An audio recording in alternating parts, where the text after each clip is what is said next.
നമസ്കാരം. ഒരു ടീമിനെ എങ്ങനെയാണ് വിജയത്തിലേക്ക് നയിക്കുന്നത്? നല്ല പ്ലാനുകൾ മാത്രമുണ്ടായാൽ മതിയോ? ഒരിക്കലുമില്ല. ഒരു സ്ഥാപനത്തിലെ വെറും ആശയങ്ങൾക്ക് ജീവൻ നൽകുന്നൊരു കലയുണ്ട്. അതാണ് ഡയറക്റ്റിംഗ്. അതിനെക്കുറിച്ചാണ് നമ്മളിന്ന് മനസ്സിലാക്കാൻ പോകുന്നത്. അപ്പോ ഒരു ഓർഗനൈസേഷന്റെ ജീവനാഡി, അതിന്റെ ആ ഒരു ലൈഫ് സ്പാർക്ക് എന്ന് പറയുന്നത് എന്തായിരിക്കും? ഒന്ന് ആലോചിച്ച് നോക്കിയേ. അത് നല്ല പ്ലാനിംഗ് കൊണ്ടാണോ, അതോ മികച്ച സ്റ്റാഫിനെ നിയമിക്കുന്നതുകൊണ്ടാണോ? എന്താണ് ഒരു ബിസിനസ്സിന് ശരിക്കും മുന്നോട്ടോടിക്കുന്നത്? അതിനുള്ള ഉത്തരമാണ് ഡയറക്റ്റിംഗ്. നമ്മൾ കടലാസിൽ എഴുതി വെച്ച പ്ലാനുകളൊക്കെ ഇല്ലേ, അതിനെ ആക്ഷനിലേക്ക് മാറ്റുന്ന ആ ഒരു നിർണായക ഫംഗ്ഷൻ. ശരിക്കും പറഞ്ഞാൽ ഒരു ഓർഗനൈസേഷന്റെ ഹൃദയമിടിപ്പ് എന്ന് തന്നെ നമുക്കിതിനെ വിളിക്കാം. ഓക്കെ, അപ്പൊ ഈ വിഷയം നമുക്ക് ശരിക്കും മനസ്സിലാക്കാൻ വേണ്ടി 5 കാര്യങ്ങളിലൂടെയാണ് നമ്മൾ കടന്നുപോകുന്നത്. ആദ്യം, എന്തുകൊണ്ടാണ് മാനേജ്മെന്റിൽ ഇതിനിത്ര പ്രാധാന്യമെന്ന് നോക്കാം. പിന്നെ അതിന്റെ ഗുണങ്ങൾ, വിജയത്തിനുള്ള ചില തത്വങ്ങൾ, അതിന്റെ പ്രധാനപ്പെട്ട 5 ഘടകങ്ങൾ, അവസാനം എങ്ങനെയൊരു നല്ല ലീഡറാകാമെന്നും നമ്മൾ ചർച്ച ചെയ്യും. ശരി, അപ്പൊ നമുക്ക് ആദ്യത്തെ ഭാഗത്തേക്ക് കടക്കാം. എന്തുകൊണ്ടാണ് ഈ ഡയറക്റ്റിംഗിനെ മാനേജ്മെന്റിന്റെ ഹൃദയം എന്നൊക്കെ വിളിക്കുന്നത്? വളരെ സിമ്പിളാണ്.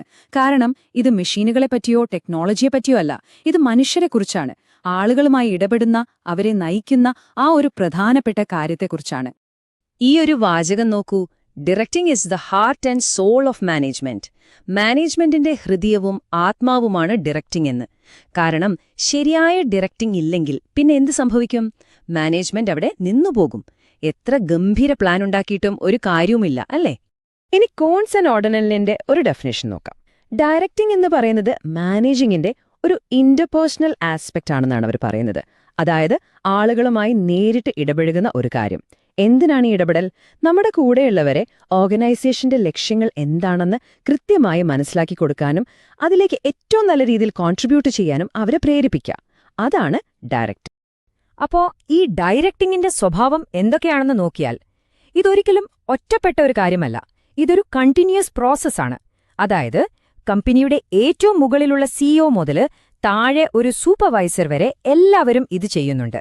പിന്നെ ഏറ്റവും പ്രധാനപ്പെട്ട കാര്യം എന്താന്ന് വെച്ചാൽ പ്ലാനിംഗ്, ഓർഗനൈസിംഗ് പോലുള്ള മറ്റു ഫംഗ്ഷനുകളെയൊക്കെ ശരിക്കുള്ള റിസൾട്ടുമായിട്ട് ബന്ധിപ്പിക്കുന്നത് ഈ ഡയറക്റ്റിംഗ് ആണ്.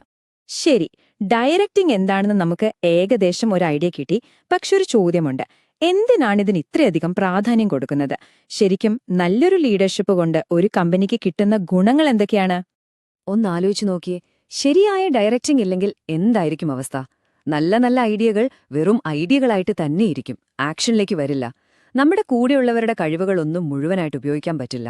ഒരു ടീമായിട്ട് വർക്ക് ചെയ്യാൻ ഭയങ്കര ബുദ്ധിമുട്ടായിരിക്കും. എന്നാ നല്ല ഡയറക്റ്റിംഗ് ഉണ്ടെങ്കിലോ? അവിടെ കാര്യങ്ങൾക്കൊരു തുടക്കമുണ്ടാകും, ടീമിന്റെ എഫേർട്ട് ഒന്നായി മാറും, പുതിയ മാറ്റങ്ങൾ വരുമ്പോൾ അതിനെ ഈസിയായിട്ട് അഡാപ്റ്റ് ചെയ്യാൻ പറ്റും. അങ്ങനെ കമ്പനിക്ക് ഒരു സ്റ്റെബിലിറ്റിയും ബാലൻസും കിട്ടും.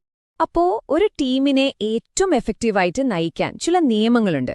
ഈ വിജയത്തിലേക്കുള്ള വഴികൾ എന്തൊക്കെയാണെന്ന് നമുക്ക് നോക്കാം. ഇതിലെ ഏറ്റവും പ്രധാനപ്പെട്ട ഒരു പ്രിൻസിപ്പിളാണ് യൂണിറ്റി ഓഫ് കമാൻഡ്. സംഭവം സിമ്പിളാണ്. ഒരേ എംപ്ലോയിക്ക് ഇൻസ്ട്രക്ഷൻസ് കൊടുക്കാൻ ഒരാൾ, ഒരൊറ്റ ബോസ്. അപ്പോൾ കൺഫ്യൂഷനൊന്നുമില്ല, കാര്യങ്ങൾ ക്ലിയറാണ്. ഇനി വലതുവശത്തേക്ക് നോക്കിയേ. അവിടെ ഒന്നിൽ കൂടുതൽ ബോസുമാരുണ്ട്. എന്ത് സംഭവിക്കും? ഒരാൾ ഒന്നു പറയും, മറ്റയാൾ വേറൊന്നു പറയും. ആകെ കൺഫ്യൂഷൻ. ഒരേ ജോലി തന്നെ ചിലപ്പോൾ 2-3 തവണ ചെയ്യേണ്ടിവരും. ആകെ പ്രശ്നമാണ്. ഇത് കൂടാതെ വേറെയും ചില തത്വങ്ങളുണ്ട്. ഉദാഹരണത്തിന്, നമ്മുടെ കൂടെ വർക്ക് ചെയ്യുന്നവരുടെ പേഴ്സണൽ ലക്ഷ്യങ്ങളും കമ്പനിയുടെ ലക്ഷ്യങ്ങളും തമ്മിലൊരു ഹാർമണി, ഒരു ചേർച്ചയുണ്ടാവണം. പിന്നെ കമ്മ്യൂണിക്കേഷൻ വളരെ എഫക്റ്റീവായിരിക്കണം. അതുപോലെ തന്നെ നല്ല സ്ട്രോങ് ആയ ഒരു ലീഡർഷിപ്പും വേണം. ഇതെല്ലാം കൂടി ചേരുമ്പോഴാണ് ഡയറക്റ്റിംഗ് ശരിക്കും പവർഫുൾ ആകുന്നത്. ഓക്കെ, ഇനി നമുക്ക് ഏറ്റവും പ്രാക്ടിക്കലായ, ഏറ്റവും ഇൻട്രസ്റ്റിംഗ് ആയ ഭാഗത്തേക്ക് വരാം. അതായത് 5 പ്രധാന ഘടകങ്ങൾ. ഇതൊരു മാനേജറുടെ കയ്യിലുള്ള ഒരു ടൂൾ കിറ്റ് പോലെയാണെന്ന് വിചാരിച്ചോളൂ. തന്റെ ടീമിനെ നയിക്കാൻ ഉപയോഗിക്കുന്ന ഏറ്റവും പ്രധാനപ്പെട്ട 5 ടൂൾസ്. ആ 5 ടൂളുകൾ അല്ലെങ്കിൽ എലമെന്റ്സ് ഇവയാണ്: മോട്ടിവേഷൻ, ലീഡർഷിപ്പ്, കമ്മ്യൂണിക്കേഷൻ, കോഓർഡിനേഷൻ, പിന്നെ സൂപ്പർവിഷൻ. നമുക്കിനി ഓരോന്നും എന്താണെന്ന് ഡീറ്റെയിൽ ആയിട്ട് നോക്കാം. ആദ്യത്തേത് മോട്ടിവേഷൻ. എന്താണ് ഈ മോട്ടിവേഷൻ? ഇത് ആളുകളെ കൊണ്ട് നിർബന്ധിച്ച് ജോലി ചെയ്യിക്കുന്ന പരിപാടിയല്ല. പകരം അവരുടെ ആവശ്യങ്ങൾ എന്താണെന്ന് മനസ്സിലാക്കി അവരെ ഇൻഫ്ലുവൻസ് ചെയ്ത് ജോലി ചെയ്യാൻ പ്രേരിപ്പിക്കുന്ന ഒരു പ്രോസസ്സാണ്. ശരിയായ മോട്ടിവേഷൻ കിട്ടിയാൽ ആളുകൾ താൽപര്യത്തോടെ ജോലി ചെയ്യും. അടുത്തത് ലീഡർഷിപ്പ്. ഒരു വണ്ടി സ്റ്റാർട്ട് ആവാനുള്ള സ്പാർക്ക് പ്ലഗ് പോലെയാണ് ലീഡർഷിപ്പ് എന്ന് പറയുന്നത്. അത് നമ്മുടെ കൂടെയുള്ളവരുടെ ഉള്ളില് ജോലി ചെയ്യാനുള്ള ഒരു ആഗ്രഹം, ഒരു തീപ്പൊരി ഉണ്ടാക്കും. ഒരു നല്ല ലീഡർക്ക് ഒരു സാധാരണ ടീമിനെ അസാധാരണ ടീമാക്കി മാറ്റാൻ പറ്റും. മൂന്നാമത്തെ എലമെന്റ് കമ്മ്യൂണിക്കേഷൻ. ഇതിനെ മാനേജ്മെന്റും എംപ്ലോയീസും തമ്മിലുള്ള ഒരു പാലം എന്ന് തന്നെ വിളിക്കാം. കാരണം എന്ത് ചെയ്യണം, എന്തിനു ചെയ്യണം, എങ്ങനെ ചെയ്യണം എന്നതിനെക്കുറിച്ച് എല്ലാവർക്കും ഒരേ ധാരണയുണ്ടാവണമെങ്കിൽ നല്ല കമ്മ്യൂണിക്കേഷൻ വേണം. അല്ലെങ്കിൽ ആ പാലം പൊളിഞ്ഞ പോലെയാകും. നാലാമത്തേത് കോർഡിനേഷൻ. ഇത് ശരിക്കും മാനേജ്മെന്റിന്റെ ഒരു എസെൻസ്, അതിന്റെ സത്തയാണെന്ന് പറയാം. പല ഡിപ്പാർട്ട്മെന്റുകളെയും പല ജോലികളെയും തമ്മിൽ കോർത്തിണക്കുന്ന ഒരു കണ്ണിയാണിത്. ഏകോപനമില്ലെങ്കിൽ ഒരു ടീം പല വഴിക്കായി പോകും, അല്ലേ? അഞ്ചാമത്തെയും അവസാനത്തെയും എലിമെന്റാണ് സൂപ്പർവിഷൻ. ഇത് വളരെ സിമ്പിളാണ്. ഒരു സീനിയർ ഓഫീസർ തന്റെ കീഴിലുള്ളവരുടെ ജോലിക്ക് മേൽനോട്ടം വഹിക്കുക, അവർക്ക് വേണ്ട ഗൈഡൻസ് കൊടുക്കുക, എന്തെങ്കിലും പ്രശ്നങ്ങളുണ്ടെങ്കിൽ അത് പരിഹരിച്ചു കൊടുക്കുക. ഇത് ഓർഗനൈസേഷന്റെ എല്ലാ ലെവലിലും നടക്കുന്ന ഒരു കാര്യമാണ്. അപ്പോ ഇത്രയും കാര്യങ്ങൾ നമ്മൾ മനസ്സിലാക്കി. ഇനി ചോദ്യം ഇതാണ്, ഇതൊക്കെ എങ്ങനെ നമ്മുടെ റിയൽ ലൈഫിൽ അപ്ലൈ ചെയ്യാം?